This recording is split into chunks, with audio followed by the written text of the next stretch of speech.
دما خوش به بینرین هجه رو 12 گلان 2022 روژان روژا پیشمی باید رو گشتن هری سرکی و هری بالکشین لسرانسری جهانی رو دانه محول بدن دناوا 20 دقیقه چین جهانی ده جوار پیشکش بکن.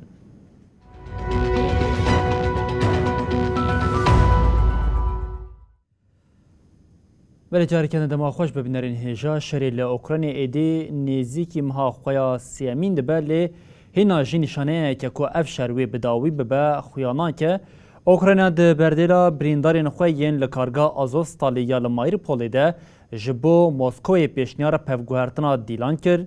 وزیر کاری دروی اوکراینی کلابا جاره کدن بانک لولاتین یکیتی اوروپای کرکو جهه که جوان را دناوا یکیتی ده وقتینن دوینا برید موسکوی ادعا دیگه که او دبیجه او لأوروپا شر نخوازن.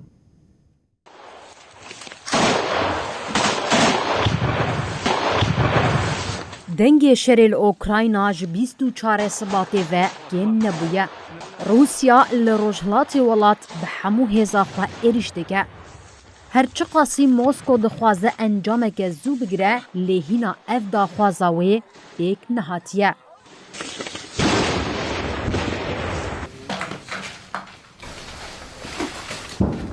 لباجار ماریوپول شری هری دجوار یدنا برا هیزن هر دو ولاتان ده پیک هات. کارگاه آزووستل جی شاهدیا و یکی دیگه.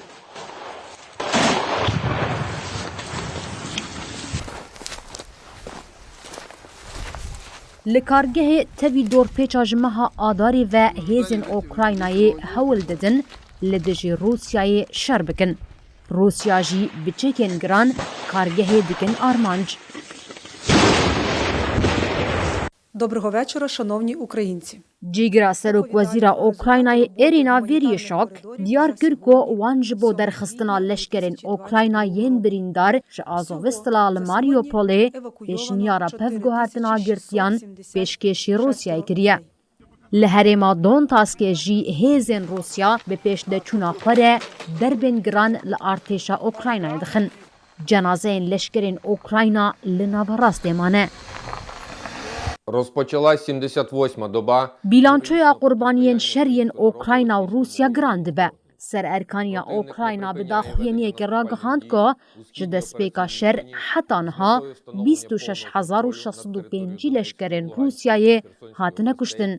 هروها 199 بالافر، 161 هلیکوپتر و 1195 تانکین روسیای هاتنه بیکر کرن. وزیر کارین دروی اوکراینای دیمیترو کولیباشی ده آخافتن اخوایج چاپمنیا آلمانیای ره جیکیتیا اوروپای داخواست کرد که جهوان دناوای کیتیه ده چه بکن. لعالیه کدن وزیر کارین دروی روسیای سرگی لاوروف پشتی هفدیتنا به هم پیشه خوی اردنی بدر بن حمد البوسعیدی را جوینه که هفپار آچاپ منیل دارخست. لاوروف ده هفدیتنه ده گات مل سرگی شدان اپراسیونا لشکری یا روسیا یا اوکراینای آگاهی دا دوستین خوین عمانی ام ناخوازن لأوروپا شرک در بکوه.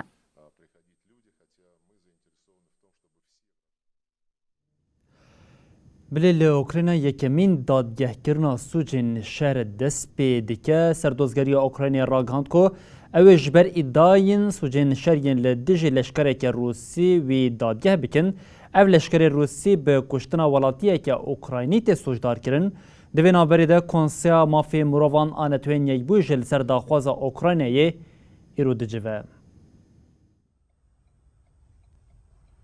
دۆزگەریە گشتیە ئۆکراینای ڕاگهاند کو ئەوێ سەربازێکی رووس بشۆپینن و ئەڤ یەک ببە یەکەمین دۆزا سوجێن شەر. سەردۆزگەریە ئۆکراینای دازانین کو لەشکرێ رووسێ 21 ساڵی bi kuştina welatiyekî Okraynî yê ku dema bi otomobîlekî dizî direve bûye şahidê diziyê hatiye sûcdarkirin. Li gorî dozgeriyê, leşkerê Rûsî yê gumanbar piştî êrişa li ser karwana leşkerî ya ku têde bû xweste bi 4 hevalên xwe re bireve. Dema vê yekê dike jî bi otomobîleke neaîdî wî bû bi fermana leşkerekî din şahidê diziyê bûye. Leşkerên Rûs li vir kesê temenê wî 62 salî ye, gulabaran kiriye û kuştiye. Ev bûyer li gundê Çipak Hîvkayê Rûdayê. Hat ragihandin ku eger sûcê leşkerê Rûs ê ku ji aliyê hêzên Okraynayê ve hatiye girtin were îsbatkirin, ji ber sûcên şer û kuştin dikare cezayê girtîgehê li wî bêbirîn. Serdozgeriyê jî xeynî weşandina wêneyekî nezelal ê gumanbar derbarê leşkerê Rûs ê navborî û 4 leşkerên din ê ku tê gotin dema sûc kiriye bi wî re bûne agahî netane. Horrendous crimes against the Ukrainian people. It risks Li gorî rapora rêxistina mafê mirovan, Human Rights Watch hêzên Rûsî li Okraynayê li dijî sivîlan bombeyên misket bikar anîn. Di daxuyaniya ku li navenda rêxistinê ya li Cinêvê hate dayîn de hat gotin. Bi sedan sivîlan di êrişên ku bombeyên misket hatine bikar anîn de jiyana xwe ji destan. Gelek dibistan û nexweşxane jî hatin xerakirin. Li gorî rapora rêxistinê leşkerên Okraynayê jî carekê bombeyên misketê bikar anîne. Konseya Mafê Mirovan a Neteweyên Yekbûyî li ser daxwaza Okraynayê îro bi awayekî awarte diçive. Hat ragihandin ku bîtirî 5 welatên endam piştgirê dan pêşnûmeya Kiev ya ku roj bi roj xerabûna mafê mirovan li Okraynayê lêkolîn dike. Rêveberiya Okraynayê hêzên êrişkar ên Rûsyayê bi sûcên şer û binpêkirinên mezin ên mafên mirovan sûcdar dike. Hat diyarkirin ku di nava van sûcdaran de tiştên ku li bajarên Buçayê Okraynayê qewimîn jî di nav de bedenên înfazkirî yên sivîlan ên bi dest û milên wan hatibûn girê dan hene. Berdevka Wezareta Karên Derve ya Rûsyayê beriya civîna ku îro li ser serrêdana Kiev bêl darxistin weke şoveke siyasî bi nav kir. Или право человека. Это наказание за بل هر ولاتن لروشلات أوروبا جه أزمونك مينا يا لأوكرانيا بترسن جبر ويه که دخوازن خود بن سیا ناتوی ده بپاريزن فنلانديا و سويد بريا اندامتيا خويا ناتوی به بريطانيا را پیمانك اولکاری امضا کرن. And if either country should suffer a disaster or an attack... سەرۆکوەزیرê بریتانیایê Boris Johnson bi hempîşeya xwe ya Swêdî Magdalena Anderson re li Stockholmê û piştre jî bi Serokkomarê Finlandayê Sauli Niinisto re peymana ewlekariyê îmza kir. Johnson destnîşan kir ku eger êriş li Swêd û Finlandayê were kirin wê welatê wî piştgiriya pêwîst bide.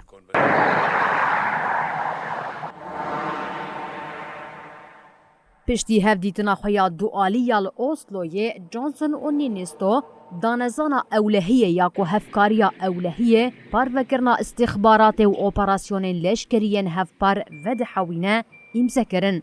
Lîderan piştî li hevkirinê civîneke hevpar a çapemeniyê li darxistin.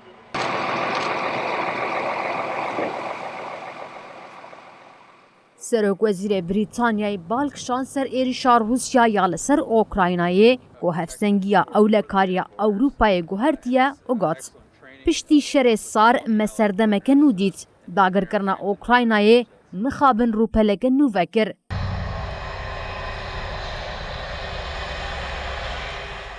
Johnson balkişan ser peymana ewlehiyê ya ku bi Finlandayê re îmza kirine û destnîşan kir ku ev peyman wê hevkariya her du welatan xurtir bike û bi pêş bixe. Johnson bi domdarî ev tişt anî ziman. Hêzên me yên çekdar dê bi hev re perwerde bikin, tevbigerin û tetbîq bikin, îmkanên xwe yên parastin û ewlehiyê bigihînin hev û bi fermî soz bidin ku em ê her dem alîkariya hev bikin.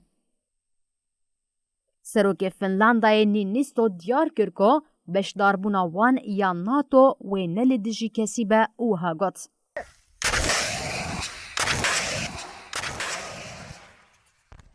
ام اندامتیا ناتوی دنرخینن ام دخوازن به وی رنگی اولهیا خو بگهینن آستا هری جور روسیا جبو ایریشی ولاتین جیران خو بکه آماده یه جبر ویکی برسوا من تو سدما ویکی لنینکی بنیره کرملین راگهاند بو کو بشداربونا سوید و فنلندای د ناتوی ده و انجام نینی لسر آشتی و آرامیا لباکور اوروپای چکه.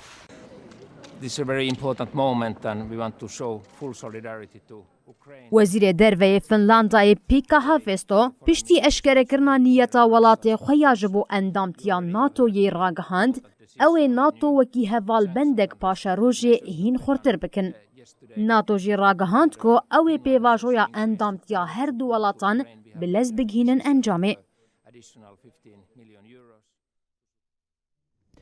بله وزارت کارین در و یا دولت یکبون آمریکای راگهاند کو دنوا چند روژیان بیده او فرمی راگهنن کو باکور روشلات سوری ویج در و جزاین قانون قیصری ورهشتن وزارت وکدن دیارکر کو ایدی شرکتین بیانی جی دکارن لحرمی کار بکن. دول پایتخت مغربی مراکشی جوینه که کوالسیون ناو دولتی آل دیجی داعشی پیک هات. جوین با آرمانجا استنکرنا بلابونا داعشی لافریقا و هر وها مسوگریا آرامیا لحرمین هاتنا ارزگار کرن پیک هات. آژانس نوچان آرویترسی اشکره کرکو آمریکا ده جوینی ده بالکشاندیه سر روشا داویا لحرمین باکور و روشتاتی سوری. به وی آرمانجی وزارت کارین در وی آمریکای راگاندیه اوید روشن پیش ده با آوک فرمی هرمین باکور و روشتات سوری لدر وی قانون جزان آقای سری بهیلن. آلیکارا وزیر کارین در وی ویکتوریا نالند لسر مجاری آخری اوگاد آمریکا وی بده شرکت بیانی دا کل باکور روشتات سوری کار بکن. او یک تنی وی لهرمین کو ندبن کنترول حکمت شامی ده پیک وره. آرمانجی اوکو دورین جداعشی هاتن رزگار کرن دواری دبارا جیانی ده کاربن ببن خودی درفت. لگوری هند دیپلوماتان بریار نهاوی جبو مجارین چاندنی و خباتین آوا کرنی جی ورم بجهانین.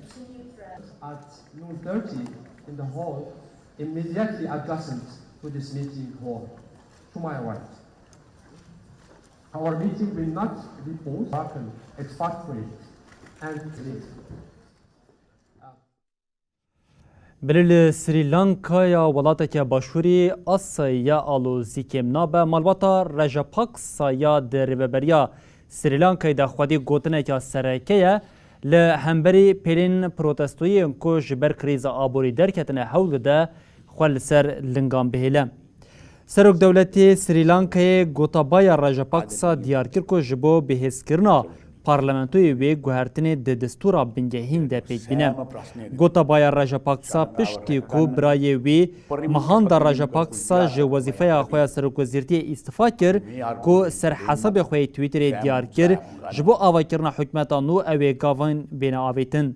مهان در رجاپاکسا یه مزن مالباتا رجاپاکسا یه جهیلا گله کسان و وکی کسی کو شری نافخوی بداوی کریاتی بناف کرن و حس کرن.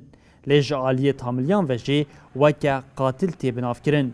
ده نلریتین لولاد او کریز آبوری ده برپرس یکم تی دست نشان کرن. ریو بریا ولاد جی حول ده برتکین هیکین بکم. تاوی وی لپایتخت کولومبو اتمسفره که مترسیداریا هیزیده یه. ده خوابشاندارین حتی نها پیک هاتین ده دوجلی پولیس 8 کسان جیان خوش دست دایه نیزی 205 کس جی بریندار بونه. سعودرینی آدرنی دودارونی میترورونی. بله پشتی اخوانا المسلمین حاج حماس جبر پیوندین نخواهین سختین لگل دولتا ترکیه بردینین گراند ده رایدارین حماسی اشکره کرن که ترکیه گلک اندامین وان جناوا ولاد درس نور کرنه او یک وکه انجام الهف کرنه اردوغان و حکمتا اسرائیل جی تبناف کرن. Mürsi bu şu anda شف رژیم ترک اردوغان جروجا بویه دستسالادار تنه دبردیلا برجواندین خوده پیوندیا پیشتخه پرانیا جارانجی آلین کوان وکه دوستی خواب ناو دیگه دکاره بهیسان وان بکه قربان وک میناک zalim Sisi bildiğiniz gibi 50'ye yakın Mısırlıyı şu ana kadar idam etmiştir. پشتیناکۆکیên wî li gel hikûmeta Misrê zêde bûn. Deriyê xwe ji bo rêxistina Îxwan Muslimîn vekir. Li nava Tirkiyê ji her alî ve derfet ji bo wan peyda kir. Mısır halkıyla Türk milletinin ayrı olması söz konusu değil. Lêçawa ku careke din pêwendî li gel rêveberiya Misir pêş xist, yekser berpirs û endamên Îxwanê Muslimîn kir qurban. û niha heman siyasetê li hemberî tevgera Hemasê jî di dewrê de ye. Lewma Erdogan ku xwe weke yekane xwediyê Filistînê didît. Erdogan ku di her fersendê de İsraîl weke dewleta ku jer bi nav dikir, careke din niyeta xwe ya rast raxiste ber çavan.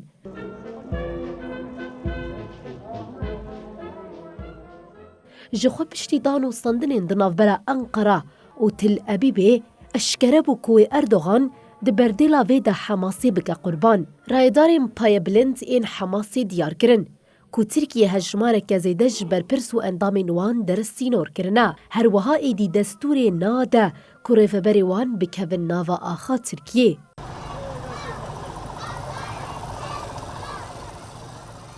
Dezgehên ragihandinê yên Ereb vê encamên wiha dinirxînin. Hemas dibe qurbanê pêwendiyên xwe ên sexte li gel Tirkiyê. Rojnamevanên Erebî di manşêtên xwe de radigihînin ku beriya serdana wezîrê karê derve ê Tirkiye ji bo Qudusê helwesta li hemberî Hemasê hate guhertin. Ev jî weke dewama siyaseta xapandinê ya Erdogan û hikûmeta wî hate binavkirin. Rêveberiya Washingtonê jî dibêje ji destpêka salê ve rêveberiya Pyongyangê hevde mûşekên balîstîkî ceribandina o got ji bo amadekariya ceribandinên mûşekan heftemîn a nukleerî dest bi avakirina cihê ceribandinê kiriye. Konsey Ewlekariya Netewên Yekbûyî ji bo ceribandinên herî dawî yên mûşekên balîstîk yên Koreya Bakur gotûbêj bikin civiya. Balyoza Amerîkayê Linda Thomas Greenfield ceribandinên mûşekên balîstîk yên Koreya Bakur di 4 û 7 Gulanê de şermezar kir û got ev ceribandin bi eşkere biryarên Konsey Ewlekariyê ya Netewên Yekbûyî bin pê dikin. Thomas Greenfield diyar kir ku Koreya Bakur tenê îsal hevde ceribandinên mûşekên balîstîk pêk aniye û ev tiştanî ziman. Pyongyang ji bo amadekariya ceribandina heft emîn a nukleeriyê dest bi avakirina cihê ceribandinê kiriye. Thomas Greenfield ku Çîn û Rusya bi astenkirina pêkanîn û nûjenkirina cezayên ku di 2 salên dawiyê de ji ber bernameyên nukleeriyên li ser Koreya Bakur hatine sepandin sojdar kir û got ji bo zêdekirina cezayên li ser Koreya Bakur ew bi dawiya danûstandinê ve diçin. Divê konsey li ser vê pirsê jî bêdeng nemîne. Çîn jî dibêje li cihê cezayan divê danûstandin li gel hikûmeta Pyongyangê pêk were. Belê li Dewletên Yekbûyên Amerîkayê bilançoya qurbaniyên ji ber karanîna madeyên hişbir her ku diçe zêde dibe û ev dane jî herî dawî eşkere bûn. Hate ragandin ku jimara kesên ji ber madeyên hişbir li welatê Mirîye jiye 123 zêde bûye di nava sala 2021 de bêtirî 107,000 kes mirine. Ev yek jî tî wateya ku di her 5 deqeyên li welat de kesek ji ber madeyên hişbir miriye. Derketina Covid-19 derfetên dermankirina madeyên hişbiriyên ji bo kesan jî sinûrdar kiriye. Navenda kontrolkirin û pîşîlîgirtina nexweşan a Dewletên Yekbûyên Amerîkayê rapora xwe ya daneyên kesên ji ber karanîna madeyên hişbir mirine eşkere kir. Li gorî raporên ku balê dikişîne ser wê yekê komirin di sala 2021 de li gorî sala 2020 ji 115 zêde bûye. Bi gotineke din li welêt her 5 deqeyan keseke ji ber bikaranîna zêde ya madeyên hişbir dimre. Di rapora ku berhevkirina raporên li ser sedema mirinê hatiye nivîsandin de hat dest nîşankirin ku dibe ev rêjehên zêdetir be. Tevî mirinê ji ber bikaranîna zêde amadeyên hişbir bi taybetî divan 20 salên dawî de li Amerîka zêdetir bûye. ev yek jî rê li ber vê yekê ve dike ku ji mara kesên dimrezê de dibe. Li gorî daneyên par ji mara kesên ji ber karanîna van madeyên mirine ji sedî 23 bilind bûye. Ev mijar geçtiye heftê û 1000. Di rapora navendê de hat eşkerekirin ku li welêt par bêtirî 107 kes ji ber karanîna zêde ya madeyên hişbir mirine. Li gorî pisporan beşeke girîng ji wan kesên ku zêde derman kirine û mirine hatiye dîtin ku yek ji cûre tiryekê zêdetir bikaranîne. Di heman demê de hat destnîşankirin ku di van demên dawî de pratîkeke hevpar e ku cûreyeke din ji van madeyên hişbir ku jiyên beriya xwe erzantir e were girtin û bi dermanên din re xistine navhev. Dîsa li gorî pisporan xedexeyên din ku bi karantînayên ji ber Covid-19 re hatî bicêkirin jî dermankirina narkotîkan pir zehmet kir. Belê bînerên hêja nûçerî me bi dawî bûn, her şad û baxtewar bin.